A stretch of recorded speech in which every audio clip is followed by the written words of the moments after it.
জাতীয় জরুরি সেবা নম্বর 999 বাংলাদেশে অবস্থিত বিদেশি নাগরিকদের ইংরেজি ভাষায় সেবা দেওয়া শুরু করেছে। মোবাইল কিংবা ল্যান্ডফোন থেকে ফোন করে এই সেবা নিতে পারবেন বিদেশি নাগরিকরা।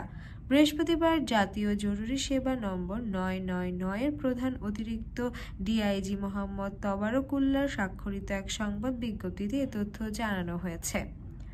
সংবাদ বিজ্ঞপ্তিতে বলা হয়, বাংলাদেশে কর্মরত বিভিন্ন কূটনৈতিক মিশন, জাতিসংঘের বিভিন্ন অঙ্গ সংগঠন এবং বিভিন্ন উন্নয়ন সহযোগী সংস্থা, দেশি বা বিদেশি নাগরিক এবং বাংলাদেশে বসবাসরত বা ভ্রমণরত বিদেশি পর্যটকরা এখন বাংলাদেশের মোবাইল অপারেটরদের সিম বা ল্যান্ডফোন ব্যবহার করে ইংরেজি ভাষায় 999-এ কল করে জরুরি পুলিশ, ফায়ার সার্ভিস ও অ্যাম্বুলেন্স সেবা নিতে পারবেন।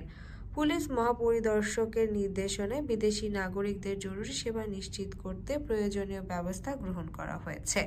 আরও বলা হয়, এই সেবা 12 জানুয়ারি থেকে চালু হয়েছে। ইংরেজি ভাষাভাষী জরুরি সেবা প্রার্থীদের সহায়তার জন্য প্রতিদিন 3টি ডিউটি শিফট প্রয়োজনীয় সংখ্যায় ডেডিকেটেড ডিউটি ডেস্ক বরাদ্দ করা হয়েছে। 999 নম্বরে ডায়াল করার পর ইংরেজি ভাষায় সেবা পেতে 2 চাপতে হবে।